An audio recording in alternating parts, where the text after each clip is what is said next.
What are we looking for here, huh? IRA terrorists or some ultra-violent faction of the IRA fighting the cause their way?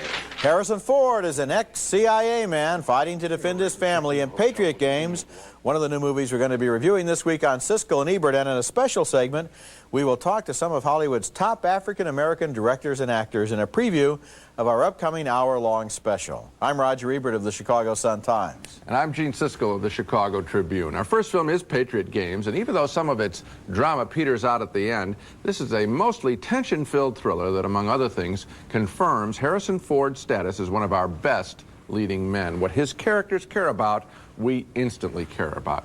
In Patriot Games, Ford replaces Alec Baldwin, who starred in The Hunt for Red October. Ford is now former CIA analyst Jack Ryan, who, while on vacation in London with his wife and family, stumbles into a kidnapping attempt on a member of the royal family by a renegade group of the Irish Republican Army. Open the bloody door!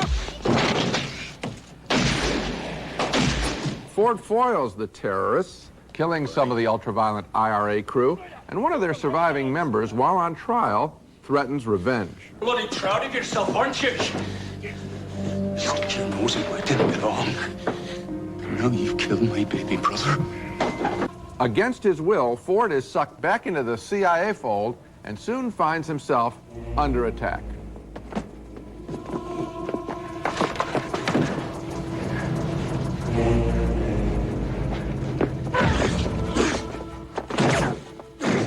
His wife, played by Ann Archer, finally lets go of her natural instinct to keep her husband out of the line of fire. You get him, Jack. I don't care what you have to do. Just get him. I really like Patriot Games for its inside look at the CIA, or enough of an inside look that I thought it was an inside look. And there's a great scene, for example, where we see a live satellite transmission of a military battle by some CIA troops. Soldiers adds dots on a monitor, a TV monitor, that is exciting and quietly chilling. That's Patriot Games at its best. It is, and there was only one question I had about that scene, which is if all of those people were killed when we were watching them on satellite, how come they're still alive later on in the movie? Apparently they had the wrong camp out there in the desert, but that is never explained in the dialogue. I liked the high-tech stuff. That's what I expect from Tom Clancy. What I didn't like is the fact that the movie ends with a bunch of people creeping around in a basement, followed by a speedboat chase in a dark and stormy night with thunder and lightning, and one of the speedboats is on fire and about to explode. And I thought a scene like that belonged, with Harrison Ford in the boat, it looked like it was a scene from Indiana Jones. I felt that this movie betrayed its Tom Clancy origins to turn itself into kind of a routine and disappointing thriller. But only at the end. And I think that's what I'm saying about the drama petering out, because it became routine when it was very special. But it's very special for a long time. And then there's the question of Ford. And I think it is a really strong performance. And there are a couple other things. Here is an Irish-American character, Jack Ryan, fighting in Ireland. And I think the film is sophisticated enough to give us some of the twists in his heart about what's going on over there. There wasn't a single twist in Jack Ryan's heart. There is some sophistication about the different factions of the IRA, but Jack Ryan never thought as an Irishman in this film. No. I think where you see it is in the shot of his house, and it looks like it could be on the Irish coast. Well, I think that's a, okay, that's a real estate point that doesn't have much to do with drama. It's in the movie. I was disappointed in the film because I thought it let Tom Clancy down. Oh, okay. Okay, next movie. And our next movie is Monster in a Box, another film in which the actor Spalding Gray, who was turned into our best monologist since Garrison Keillor, sits behind a desk and talks. And that's all he does.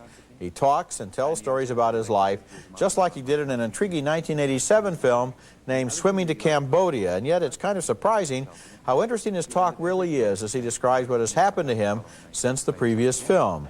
And I walk in, and the head guy gives me, well, actually the only drug left in Hollywood, a can of Diet Coke.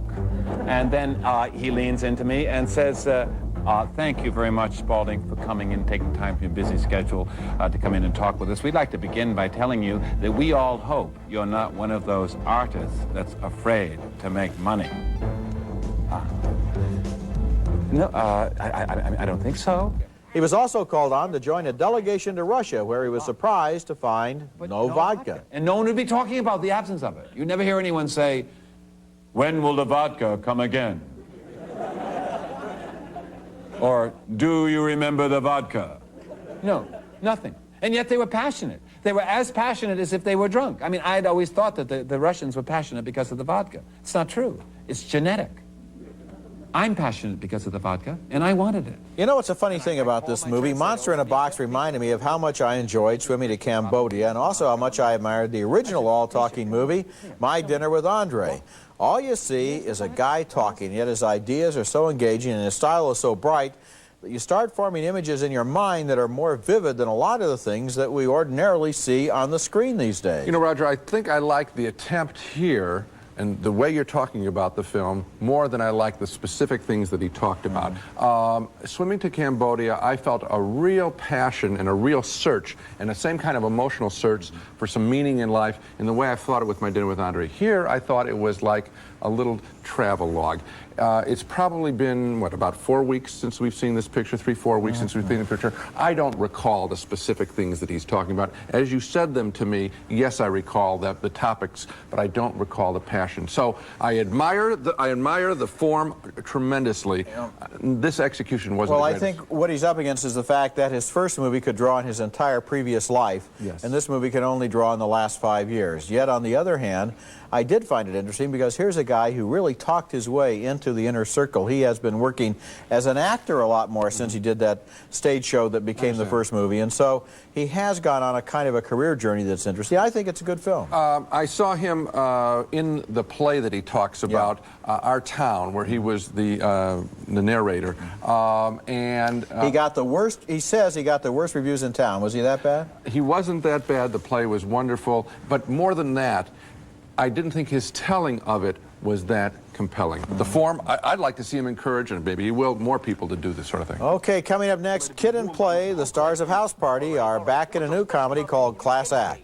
First of all, you gotta dress right. Style is more than just a state of mind, my brother. Blade! What a surprise. Nice crib. Mom, Dad, this is my friend Blade. Blade? That's your name? Dad, is that yours?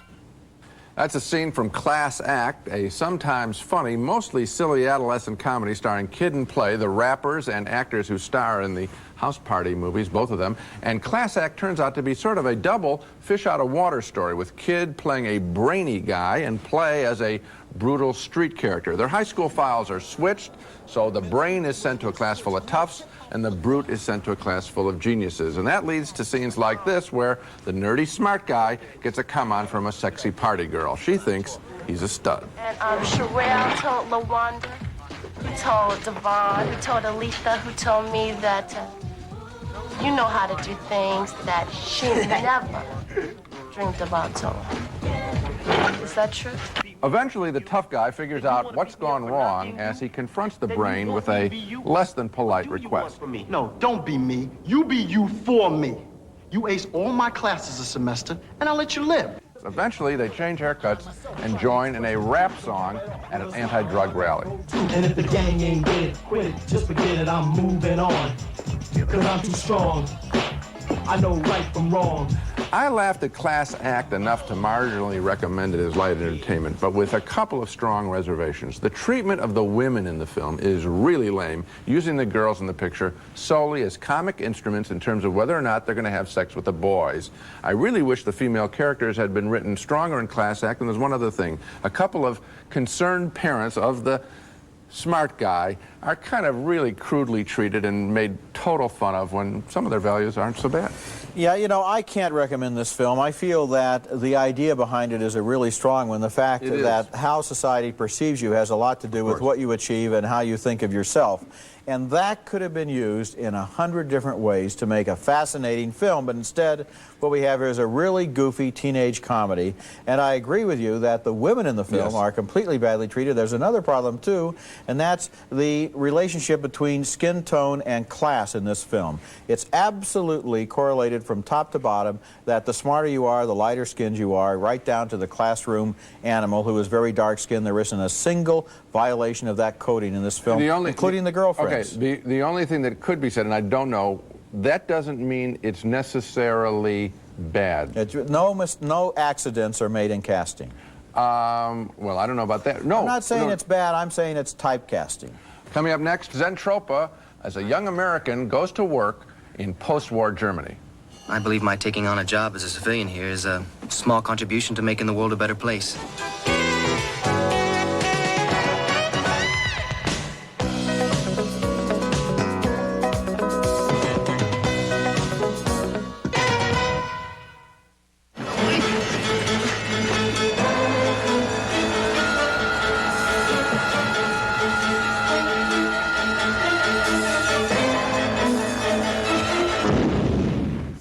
Great gloomy images fill the screen in glorious black and white and an occasional flash of color in Zentropa, a strange new film by a Danish director about the earliest days of post-war Germany.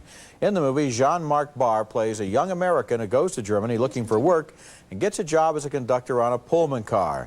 But this is no ordinary train. On board, it would appear, are all of the weary, corrupt, and seductive types left over by the cynicism of World War II. You've chosen an unusual time to come to Germany. An American in a civilian job is a rare sight these days. Please excuse my curiosity, but what are you doing here?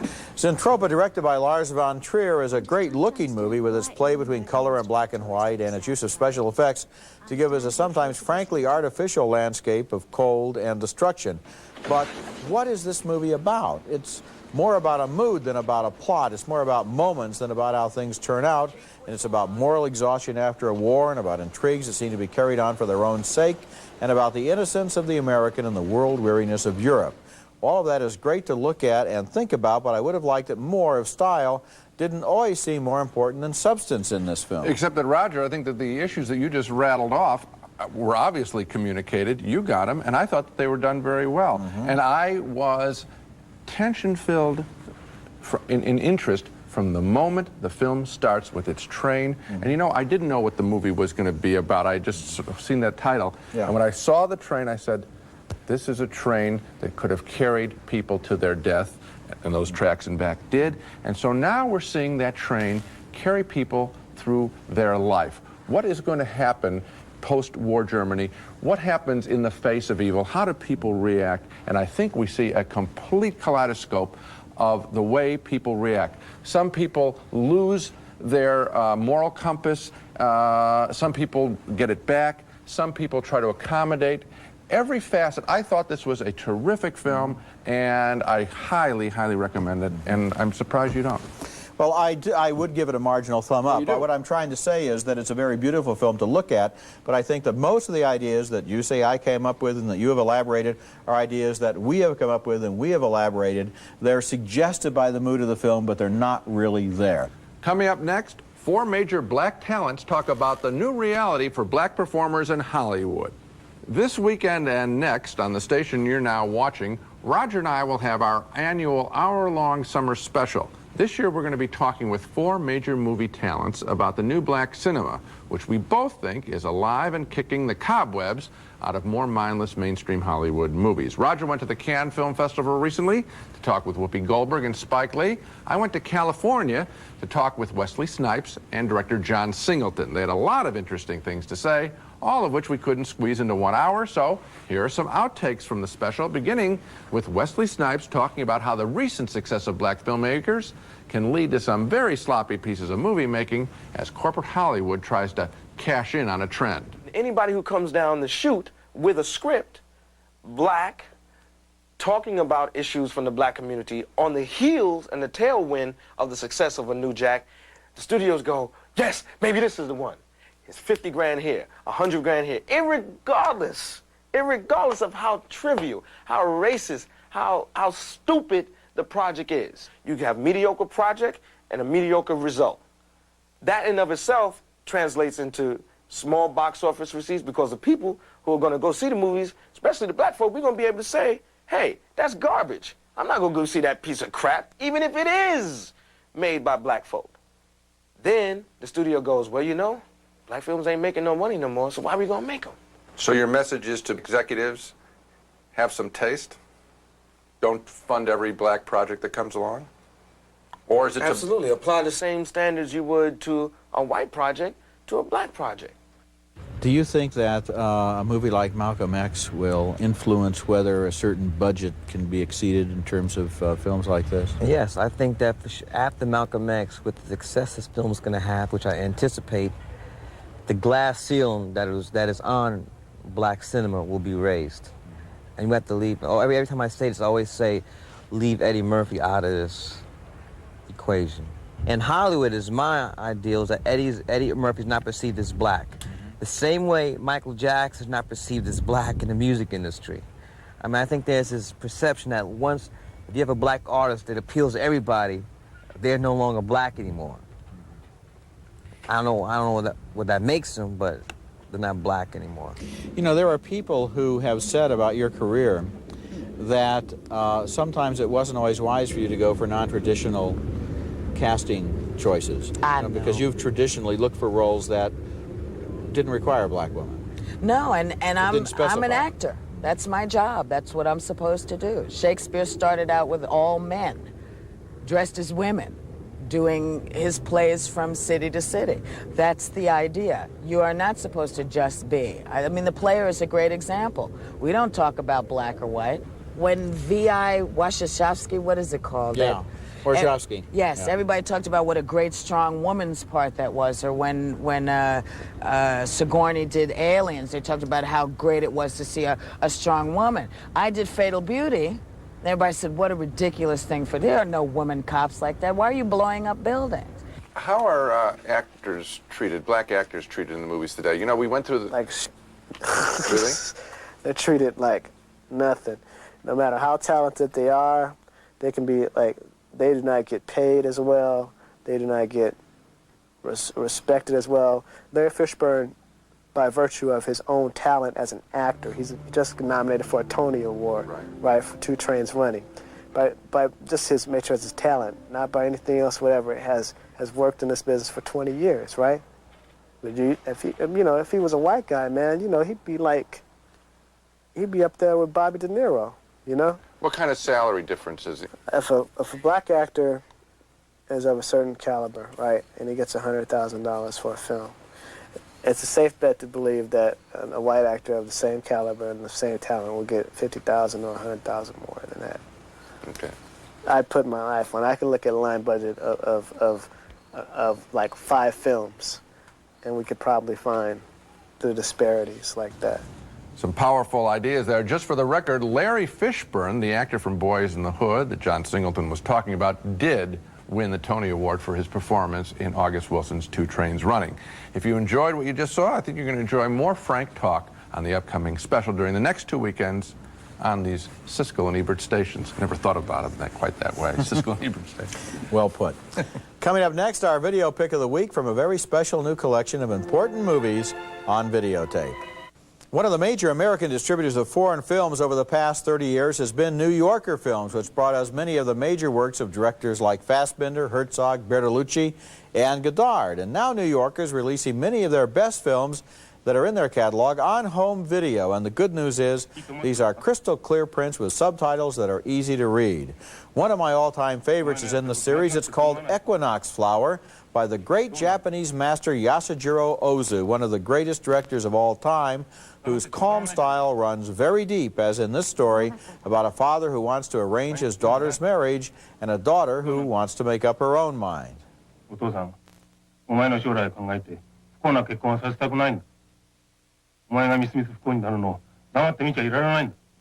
It's hard to see good foreign films in theaters these days because art houses seem to thrive only in the big cities, so a selection of good films like these from New Yorker is a chance to have your own foreign film series at home on video. Now let's take another look at the movies we reviewed on this show. A split decision on Patriot Games. Gene really liked the inside CIA stuff and Harrison Ford, and so did I, but I thought it degenerated into a routine thriller. Another disagreement on Monster in a Box, Spalding Gray's autobiographical monologue. Gene thought the material was thin. I found his talk fascinating. Another split decision on Class Act. Gene thought it was silly enough to recommend. I thought it was too silly to recommend. We both vote thumbs up on Zentropa, a movie about the sick soul of post-war Germany. So, which one? Zentropa? Zentropa, I think, Roger, is a candidate, an early candidate for one of my best films of the year. I liked it that much, and I think that, again, Harrison Ford probably underrated, not by Hollywood, but I think maybe by the public. And he's really strong, I think, in Patriot Games. Okay, that's it for this week. Next week we'll be back with Michael Keaton trying to save Gotham City from Danny DeVito's Penguin and Michelle Pfeiffer's Catwoman in Batman Returns, and also House Sitter with Steve Martin driven mad by Goldie Hawn, who checks in and won't check out. That's next week, and until then, the balcony is closed. Presenting now by Armatron. Stunning fashion-forward designs that combine the very latest upscale styling with the superb quality long associated with Armatron. Rice-A-Roni. Any day of the week, the flavor can't be beat. Rice-A-Roni, the San Francisco treat. Shower yourself with a new sensation. New refreshing Shield. Experience its unique skin-vigorating formula and feel the blast of pure refreshment. New Kraft-Free Peppercorn Ranch. So good it's anything but the same old grind. If it tastes too good to be fat-free, it's Kraft-Free.